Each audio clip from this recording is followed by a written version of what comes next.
Hello and welcome everyone to this new video on SQL Server tutorial. My name is Shivam and today in this video we are going to understand how we can find a text in a SQL Server stored procedure.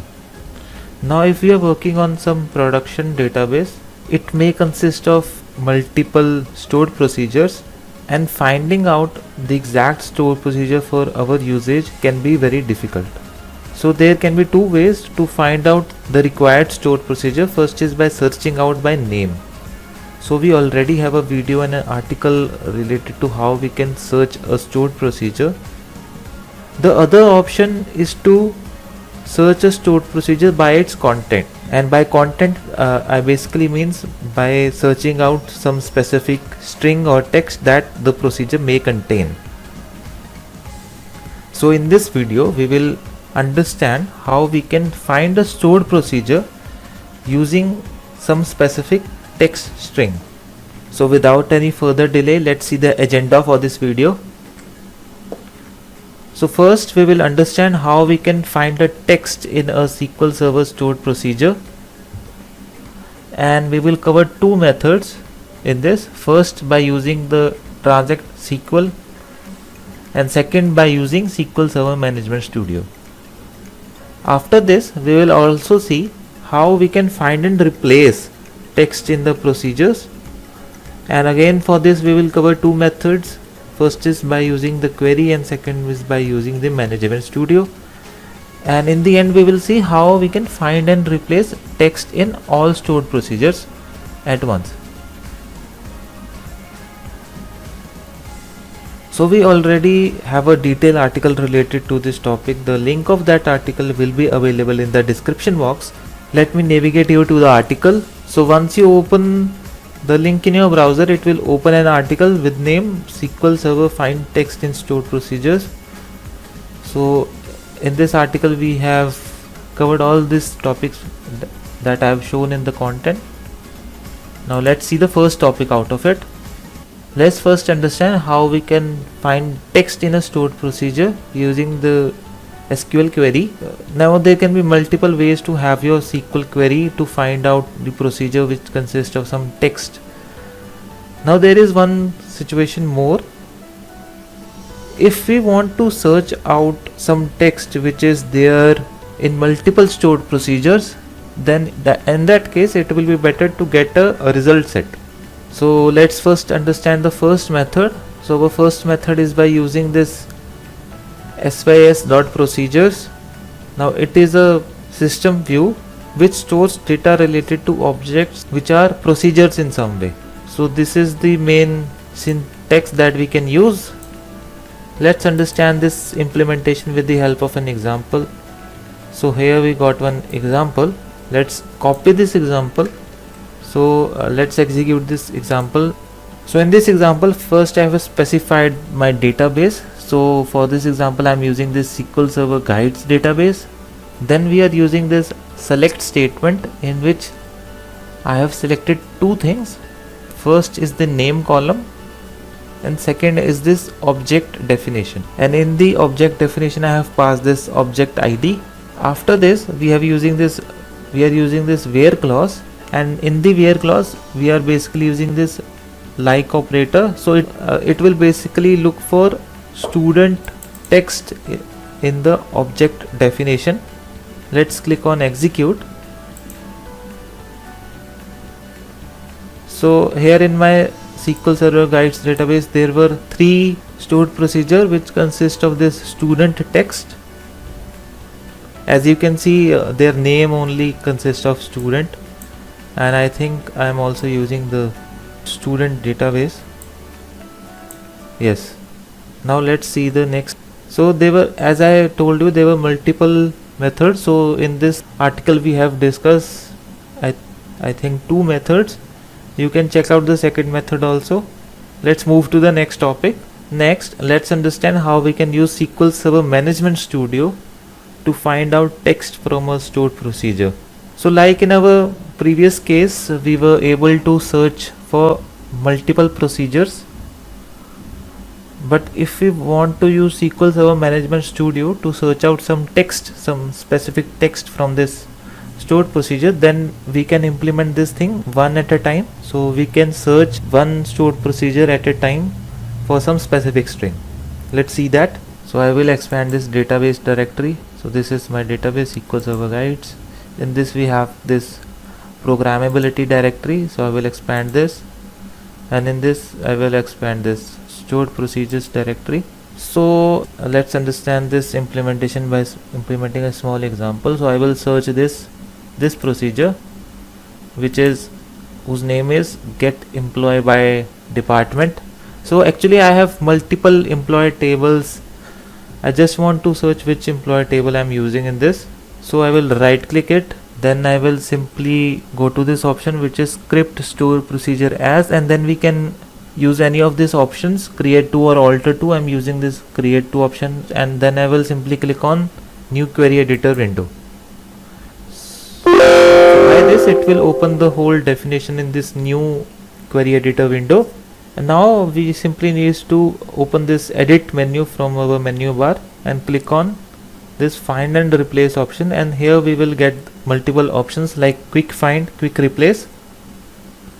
So I simply want to find some text in our procedure, so I will use this quick find option, or I can simply click this Ctrl+F. Now here by using this we can search for any text that we want to search, and if the text is there in the definition, then the text will be highlighted.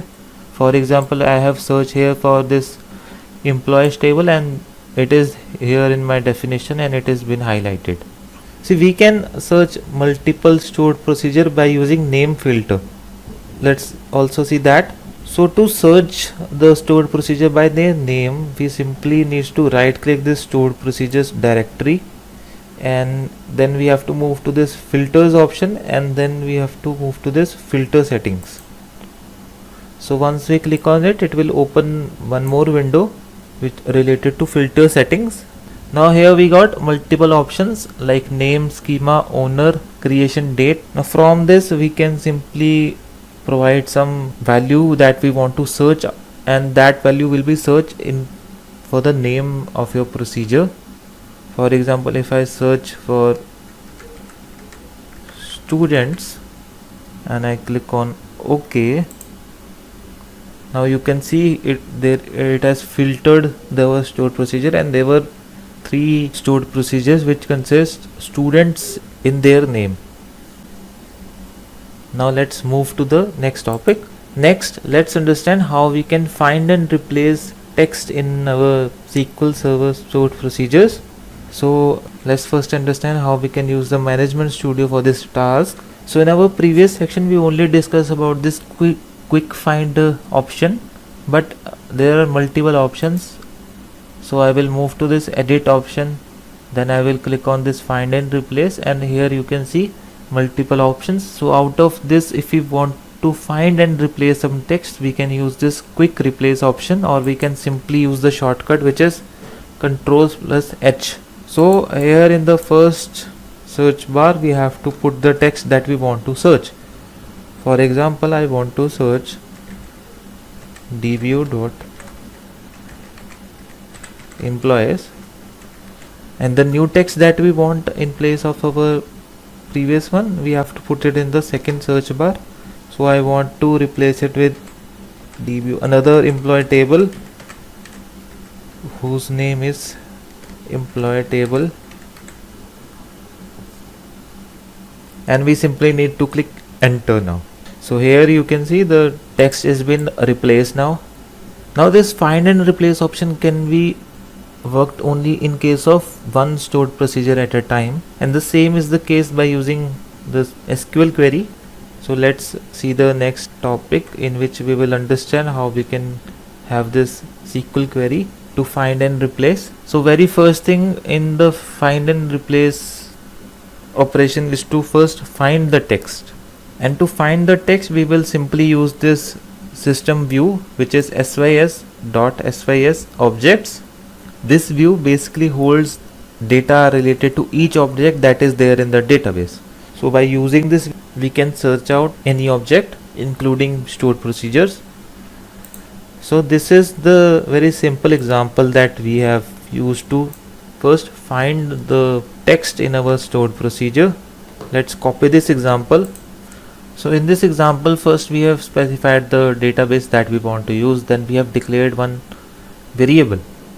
So the name of this variable is original and it is of type varchar max. Then we are using a select statement to select the object definition from this view where the object type is P. P basically defines stored procedures, and we are also using the like operator to search for varchar 20 string in the object definition. So it will basically return the procedure definition which carries this varchar of length 20 as a string in their definition. And in the end we have used this print statement to print that definition. So as I told you, this method will only work for one stored procedure at a time. If our query is returning multiple stored procedures, then it will only return the result for the first procedure that the query found. So let's click on execute. So here you can see it has printed out the definition of our procedure. So the name of our procedure is get employees by department, where we have this input parameter of data type varchar 20. But now I think varchar 20 can be small, so I want to replace this varchar 20 with varchar max. Let's see how we can do that. So here is the query. Let's copy this and then understand what we are trying to implement. First we have declared another variable of data type varchar max. Now this time the name of the variable is updated. Then we are using the select statement to store some value in this updated variable, and for this we have used replace function. So the replace function is basically used to replace some text string. So here we can see we have used this replace function 2 times, in which first we are taken this object definition and we are basically replacing this varchar 20 with varchar max, and then we have used this replace function to replace this create keyword with alter. And the other thing is almost same, where we have used this where statement to find the object where the object is a procedure, and the object definition consists of this varchar 20. In the end we have printed out this updated keyword. So let's click on execute. So here you can see we got our result. So the statement has been modified, where the first thing that is been modified is create keyword is been replaced with alter. Then the varchar 20 is replaced with varchar max. Now if we want to change this thing, we can easily copy this out and execute this in a new query editor. Again note this thing out that we are not making changes at the moment in our database. We are simply printing out the modified or updated definition of the first stored procedure after the find and replace operation.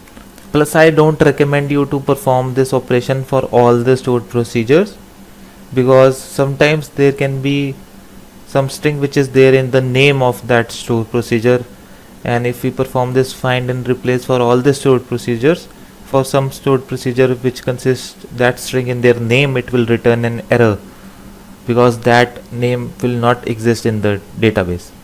So let's move to the next topic. So the next topic is how we can find and replace text in all stored procedures. So in this implementation again we have used the same sys objects catalog view, and we have used this replace function to replace the text. Let's copy this example and see the implementation. Now by using this query, we are selecting the name column, then we have selected this original object definition, and the third one is the replace option. So in this example we are replacing this dbo.employees with dbo.employee table. So this query will first find the stored procedure which consists of definition containing this dbo employees, and then it will also have one more column with the updated definition in which this dbo.employees will be replaced with this dbo.employee table. Let's click on execute and see the result. So here you can see it has returned 3 columns. We need to focus on this 2 to see the real output. So according to our query, it should replace this dbo.employees string with dbo.employee table. So this is the original definition. Let's see, it really consists of dbo.employees. So here we can see it. I think all of these stored procedures which are returned consist of this dbo.employees. Here it is. And now let's see the updated definition. So in the first one it has updated, the second one is also updated, and I guess third one is also updated. Now again I will give a disclaimer. Here we are not making any changes in the database. We are simply printing out the result set with the updated definition and the original definition. So if you want to update, you can easily copy this out from here and make the modifications, because I don't recommend you to perform this operation for all the databases. So with this we have come to the end of this video. If you do like this video, give it a big thumbs up and do subscribe to our YouTube channel for more tutorials. Thank you.